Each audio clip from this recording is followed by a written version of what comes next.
শহরের মেয়র ফিরহাদ হাকিম বলছেন মুসলিম ঘরে জন্মগ্রহণ না করার জন্য এটা দুর্ভাগ্যজনক। কি করবে হিন্দুরা, সনাতনীরা কি করবে, এবং এই গোটা সমাজের এটা কি বার্তা গেল? দেখুন, এক তো হচ্ছে ফিরহাদ হাকিমের ইমামগিরি করা উচিত, রাজনীতিতে থাকার যোগ্য উনি নন। রাজনীতিতে যিনি থাকেন সকলের জন্য থাকেন, আর উনি শাসক দলে আছে, সকলের প্রতিনিধিত্ব করার কথা। সেখানে যদি উনি ইসলামের জিগির তোলেন তাহলে তো একে বাংলাদেশে পাঠিয়ে দেওয়া দরকার, পাকিস্তানে পাঠিয়ে দেওয়া দরকার।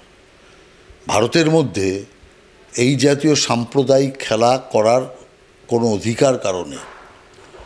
তাহলে ফিরহাদ হাকিম যেটা বলছে, প্রথম তো আমি বলবো দুর্ভাগ্য মমতা ব্যানার্জির, ও ইসলাম ধর্ম গ্রহণ করতে পারেনি। নমাজ টমাজ পড়ার নাটক করেছে কিন্তু ধর্মটা গ্রহণ করতে পারেনি। তাহলে প্রথমে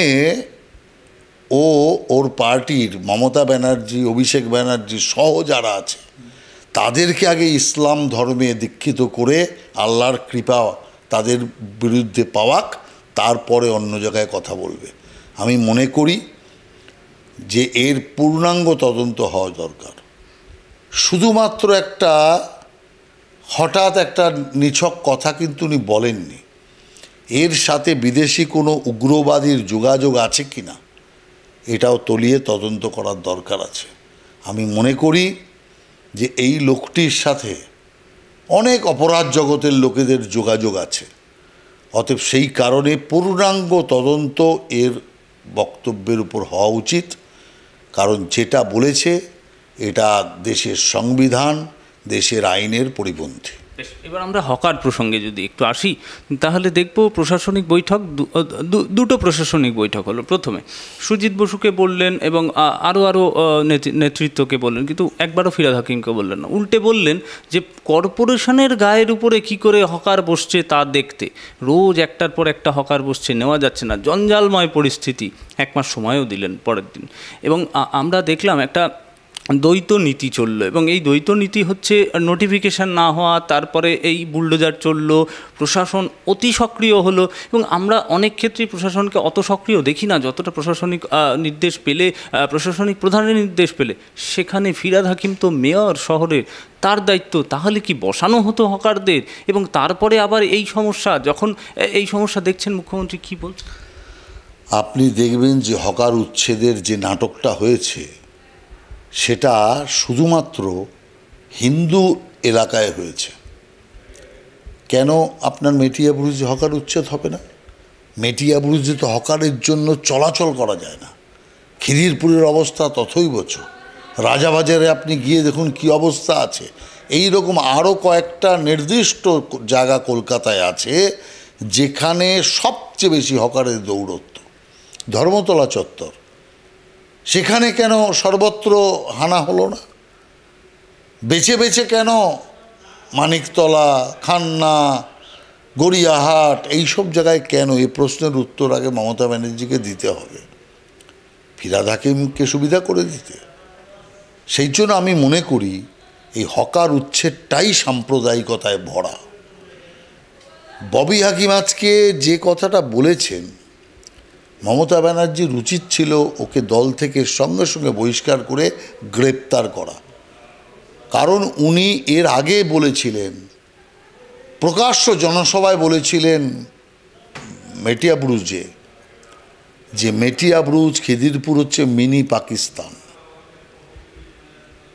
অতএব যিনি এখানে পাকিস্তান বানাতে চান, ভারতের মধ্যে, বাংলার মধ্যে পাকিস্তান বানাতে চান, তাকে হয় এখান থেকে পাকিস্তানে পাঠানো দরকার, আর নইলে এখানে জেলে পড়া দরকার। কিন্তু মমতা ব্যানার্জি কিন্তু তা করেননি।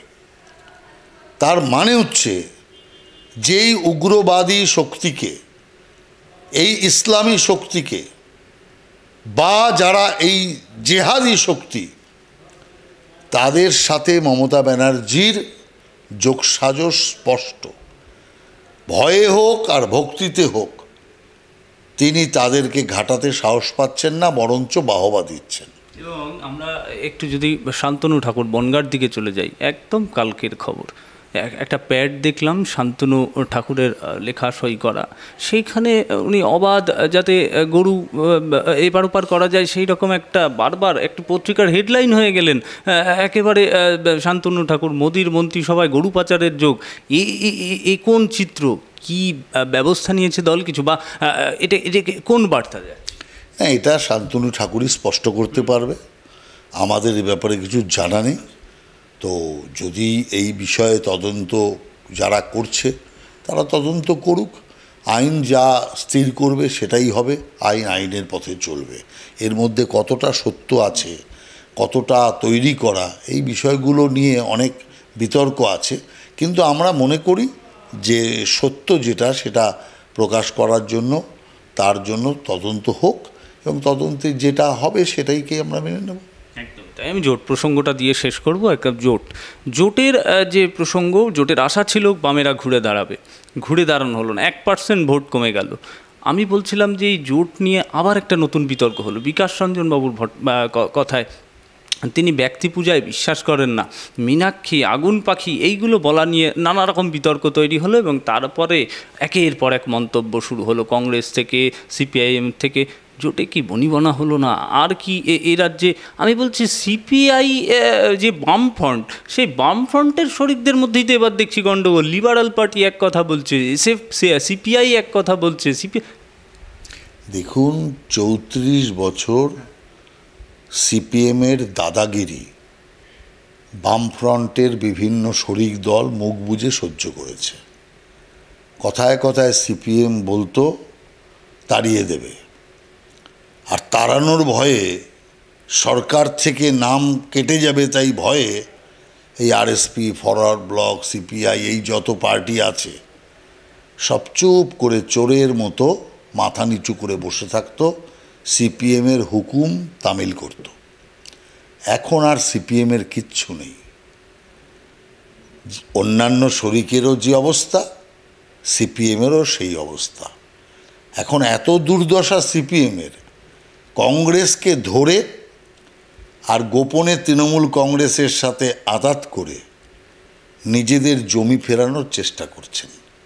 তো এই যে অবস্থা, এই অবস্থায় শরিকরা কেউ মান্যতা দেয়? কেউ মান্যতা দেয় না। যার জন্য সিপিএমের ধমকানি চমকানি এগুলোতে শরিকরা বিন্দুমাত্র কোনো পাত্তা দিচ্ছে না। তা আমি মনে করি সিপিএমের দিন শেষ হয়ে গেছে। ও যত চেষ্টা করুক আর যা করুক, সিপিএম আর ঘুরে দাঁড়াতে পারবে না। এটা কমিউনিস্টদের ইতিহাস। কমিউনিস্টরা থাকে অনেক দিন, কিন্তু যখন বিদায় হয়ে যায় আর ফিরে আসে না। এটা সারা বিশ্বের রেকর্ড কমিউনিজম। কমিউনিজমকে মানুষ প্রথমে গ্রহণ করে, ভালো ভালো কথা, তো ভালো ভালো কথা, ভালো ভালো ব্যাপার, নতুন নতুন কিছু কথা, যার জন্য চট করে গ্রহণ করে, কিন্তু তারপরে যখন বর্জন করে আর ওই ময়লাকে আর লোকে ঘরে তোলে না। অতএব আপনি দেখুন, ভারত একটা এমন একটা রাষ্ট্র, বিজেপি তৈরি হয়েছে তো সেদিন, জনসংঘেরও আগে তৈরি কমিউনিস্ট পার্টি, এতদিন ধরে এই দেশে কাজ করছে।